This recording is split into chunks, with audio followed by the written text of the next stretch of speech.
Welcome back to my channel and good morning. तो ये है मॉर्निंग का टाइम। फ्रेश होने के बाद मैं आ गई थी सीधे किचन में और मैंने अपना लिया था बिल्कुल हाफ़ लीटर जो गर्म पानी होता है ना, वो लिया था मैंने। इसको मैं रोज़ पीती हूँ। कभी कभी मैं डिटॉक्स भी बना लेती हूँ, जैसे कि जीरा कभी डाल के, मेथी वगैरह मैं चेंज कर कर के पीती रहती हूँ। एंड उसके बाद मैंने बनाया और उसका हॉर्लिक्स। फिर उसको उठाना था स्कूल जाने के लिए।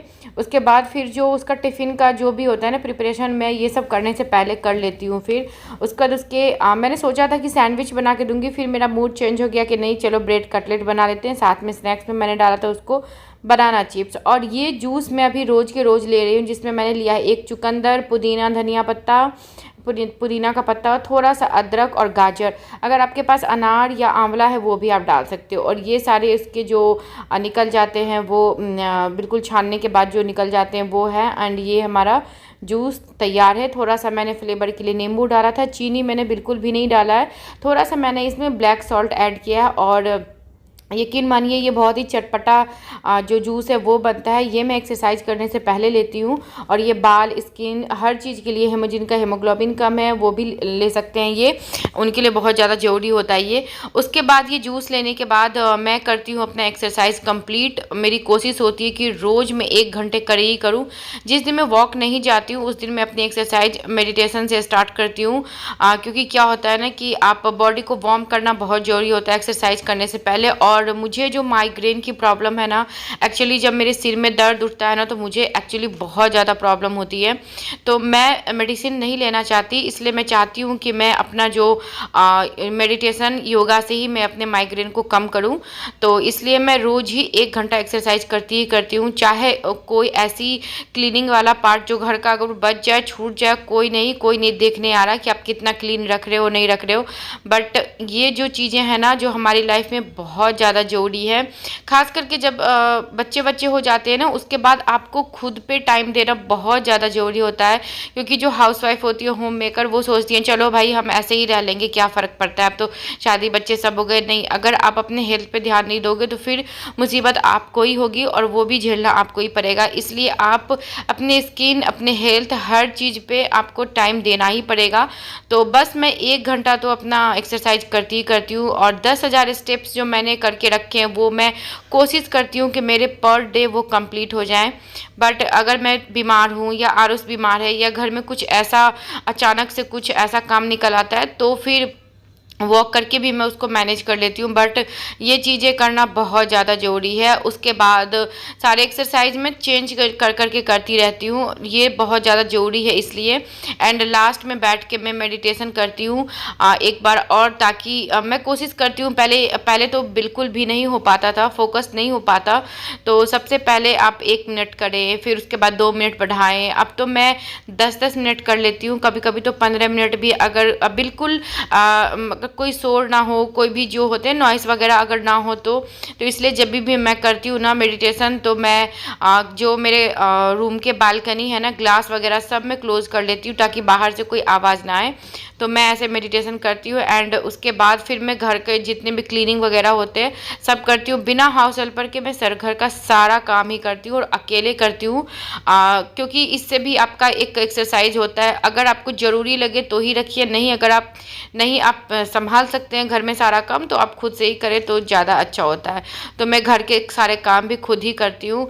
एंड सब कुछ एक्सरसाइज वगैरह, खाना पीना, अगर मेरे जो ब्लॉग लोग रेगुलर देखते होंगे उनको पता होगा कि लंच भी में मैं डिफरेंट टाइप्स के ना सब कुछ मैं करती रहती हूँ, ट्राई करती रहती हूँ खाना पीना, ताकि मैं मतलब टेस्ट बदल के मैं खाना बनाती ही रहती हूँ। ये नहीं कि एक ही दाल चावल सब्जी या रोटी सब्जी मैं डेली के डेली करूँ, नहीं, मैं खाना भी डिफरेंट जो होता है ना बिल्कुल मेनू चेंज कर करके मैं बनाती रहती हूँ। मुझे खाना बनाना भी एक्चुअली बहुत पसंद है, कुकिंग करना बहुत पसंद है इसलिए। तो ये था मेरा मॉर्निंग का एक्सरसाइज पार्ट वाला ब्लॉग जो मैं रोज़ करती हूँ एक्सरसाइज। तो मैंने सोचा आप लोग के साथ मैं आज शेयर करती हूँ कि मैं कैसे सारी चीज़ें मैनेज करती हूँ। तो सुबह जब आरुष स्कूल चला जाता है ना तब मैं अपने आप पे ध्यान देना थोड़ा स्टार्ट करती हूँ। 1 से 1.5 घंटा, 24 घंटे का टाइम होता है, उसमें आप 1 से 1.5 घंटा तो अपने लिए निकाल ही सकते हो ना।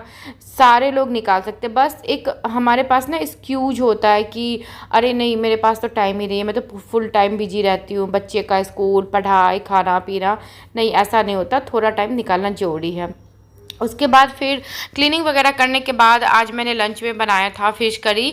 तो फ़िश यहाँ पे ना ताज़ी वाली सुबह सुबह मिलती नहीं, तो हम लीसियस से ही जब भी हमें खाना होता है तो हम नॉनवेज लीसियस से ही ऑर्डर कर लेते हैं, तो सुबह करते हैं तो आराम से आ जाता है। तो आज ये है रेहू फ़िश, रेहू जो मछली होता है वो है। इसको मैं पहले नींबू के साथ अच्छे से वॉश कर लेती हूँ, उसके बाद मैं बनाऊँगी बिल्कुल बिहारी स्टाइल में जो फ़िश करी होती है वो मैं बनाऊँगी। तो अच्छे से मैं धो धा लूँगी इसको। धो के वैसे तो लीसियस में ना वैसे भी क्लीन करके देते हैं, बट फिर भी मैं 3-4 पानी से धो ही लेती हूँ, मेरा मन नहीं मानता, इसलिए अच्छे से इसको नींबू के साथ में धो। आप चाहे तो थोड़ा नमक भी डाल सकते हो वॉश करने में। एंड उसके बाद ना इसको मैं फ्राई करने के लिए इसमें डालूंगी हल्दी। अच्छा, बहुत सारे लोग ना इसमें अदरक लहसुन का पेस्ट भी डालते हैं, मिर्ची धनिया सब कुछ, मतलब फ्राई करने में नमक वगैरह सब डालते हैं, बट नहीं, मैं ना सिर्फ और सिर्फ हल्दी डाल के इसको फ्राई करती हूँ। तो इसको हल्दी लगा के मैं फिर इसको छोड़ दूँगी। उसके बाद फिर जो कढ़ाई चढ़ाऊँगी मैं, कढ़ाई चढ़ाने के बाद ना कढ़ाई जब भी मछली आपको तलना हो ना तो तेल को बिल्कुल ही गर्म कर लेना चाहिए। ये है अदरक लहसुन, और ये ना प्याज मैं बहुत ज़्यादा ग्रेवी में डालती हूँ, बहुत ही ज़्यादा मुझे अच्छा लगता है, थोड़ा सा थिक ग्रेवी जो होता है वो अच्छा लगता है। और ये है धनिया मिर्ची जीरा और साथ में काली मिर्च जो होती है ना वो है। इन सबको मैंने अच्छे से आधे घंटे पहले सोख होने के लिए डाल दिया था। और साथ में मैंने सरसों भी लिया है, पीली वाली सरसों जो होती है ये, क्योंकि आप फ़िश करी में ना मछली जब बनाओगे तो बिहारी स्टाइल बिल्कुल, तो आप मसाला पीस कर यूज करोगे ना तो उसका जो टेस्ट होता है ना वो बहुत ही यम्मी सा आता है। तो अब सारे मसाले को मैंने फटाफट से पीस लिया है। एंड उसके बाद अभी मैं चढ़ा दूँगी कढ़ाई को मैं पहले खूब अच्छे से गर्म कर लूँगी। उसके बाद मैं इसमें सरसों तेल डालूँगी। सरसों तेल से भी जब धुआँ निकलने लगे ना तभी मैं उसमें मछली डालूंगी, क्योंकि क्या होता है ना मछली वगैरह में अगर आपका कढ़ाई बिल्कुल गर्म नहीं है या फिर सरसों का तेल भी बहुत ज़्यादा गर्म नहीं है तो वो मछली जो होती है ना वो चिपक जाती है, फिर वो बिल्कुल टूट के ना फ्राई होके निकलती है। इसलिए तो जब भी आप बनाए ना अच्छे से तेल को गर्म कर ले, कढ़ाई को गर्म कर ले, तभी आप उसमें मछली डालें। अब मेरी सारी मछली फ्राई हो गई थी। अब मैंने इसमें फ़ोरन के लिए डाला है पंचफोरन, तेज़पत्ता और दो सूखी मिर्च। उसके बाद सबसे पहले मैंने इसमें अदरक लहसुन का पेस्ट ऐड कर दिया। इसको अच्छे से 1 मिनट भून देंगे। भूनने के बाद फिर मैं इसमें सारा प्याज मैंने डाल दिया है। प्याज को मैं अच्छे से ड्राई होने तक भूनूंगी। प्याज भी भून गया। अब उसके बाद जो ये धनिया का जो था ना, धनिया मिर्ची उसके बाद जीरा काली मिर्च, इन सब का भी पेस्ट मैंने डाल दिया है। और साथ में सारे मसाले तो मेरे डले हुए ऑलरेडी, थोड़ा सा हल्दी डाला है मैंने, टेस्ट के अकॉर्डिंग नमक डालूंगी बस सारे, और थोड़ा सा कलर के लिए देगी मिर्च डालूंगी मैं। तो ये सारी चीज़ें मैं एक साथ अच्छे से इसको मैं खूब अच्छे से भूनूंगी, क्योंकि मछली का मसाला जो होता है ना उसको भूनने में थोड़ा सा टाइम लगता है, इसलिए पेशेंस के साथ इसको भूनना होता है। उसके बाद मैंने इसमें सरसों का जब 75% आपका मसाला भून जाए तभी आप उसमें सरसों का जो पेस्ट होता है वो डालिए, पीली सरसों का। तो वैसे भी बिहारी फ़िश करी बहुत ज़्यादा फेमस होती है, बहुत टेस्टी बनती है। तो हम लोग वैसे भी हफ्ते में 2 दिन नॉनवेज खा ही लेते हैं, जैसे कि शुक्रवार या सोमवार को, बाद बाकी हम नहीं खाते।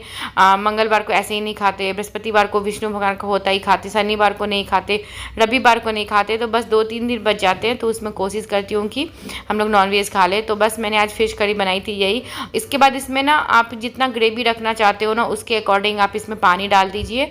और इसमें जब बॉयल आने लगे ना तो जितनी भी मछली हैं वो ऐड कर दीजिए और इसको छोड़ दीजिए थोड़ा सा अच्छे से उसके साथ बॉयल होने के लिए। उसके बाद आप धनिया पत्ता के साथ इसको गार्निश कर दीजिए, आपकी फ़िश करी बनके तैयार हो जाएगी और बहुत ही यम्मी एंड टेस्टी बनता है। अगर जो लोग बनाते हैं ना उनको पता होगा, जो नहीं बनाते हैं एक बार ट्राई करके ज़रूर देखिएगा। तो अब मैं आपको दिखाती हूँ ये ढक्कन हटा के कितनी yummy and tasty fish curry बनी थी। तो ये था मेरा आज का फ़िश करी एंड मेरे एक्सरसाइज का ब्लॉग। तो कैसा लगा मेरा छोटू सा ब्लॉग बताइएगा ज़रूर। चैनल पर अगर नए हैं तो प्लीज़ मेरे चैनल को सब्सक्राइब कर दीजिए, बेल आइकन को प्रेस कर दीजिए, क्योंकि मैं अपने डेली के ब्लॉग लाती रहती हूँ। आज मैं बहुत दिन के बाद लेकर आई हूँ क्योंकि मेरी तबीयत ख़राब थी और उसकी तबीयत ख़राब थी, इसलिए। तो उसके बाद चलिए मिलते हैं कल के नेक्स्ट ब्लॉग में। तब तक के लिए tata bye bye, take care. आप लोग अपना ख्याल रखिए, मिलते हैं कल।